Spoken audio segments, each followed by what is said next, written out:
Hi guys. మనలో చాలామంది ఒక గవర్నమెంట్ జాబ్ వస్తే చాలు, ఇంకా వేరే ఎగ్జామ్ ఏం చదవనవసరం లేదు అని అనుకుంటాం. కానీ మన స్టేట్ గవర్నమెంట్లో గవర్నమెంట్ జాబ్ వచ్చినా కూడా మళ్ళీ ఇంకొక ఎగ్జామ్ చదవాల్సి వస్తుంది. అదే డిపార్ట్మెంటల్ టెస్ట్. మ్యాక్సిమం ఏ డిపార్ట్మెంట్లో అయినా బేసిక్గా అంటే పేపర్ కోడ్స్ ఉంటాయి. ఒక 2 పేపర్ కోడ్స్. పేపర్ కోడ్ ఇక్కడ కనబడుతుంది 137 to 142.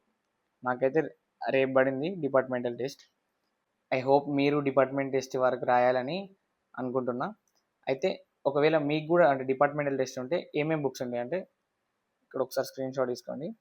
ఇవి ఒక 8 కైండ్ ఆఫ్ బుక్స్ ఉంటాయి.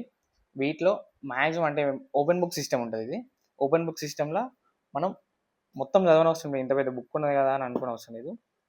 ఓన్లీ ఇండెక్సెస్ చూసుకుంటే చాలు.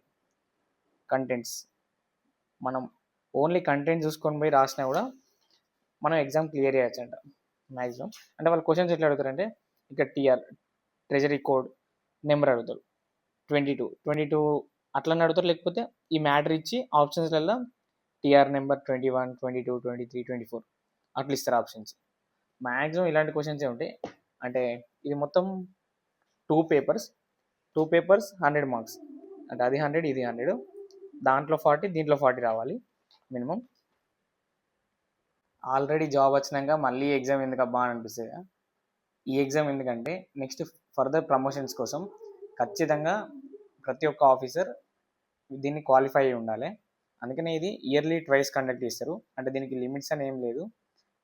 మనకు మేల నవంబర్లో కండక్ట్ చేస్తారు. మీ ఇష్టం వచ్చిన అటెంప్ట్స్ రాసుకోవచ్చు.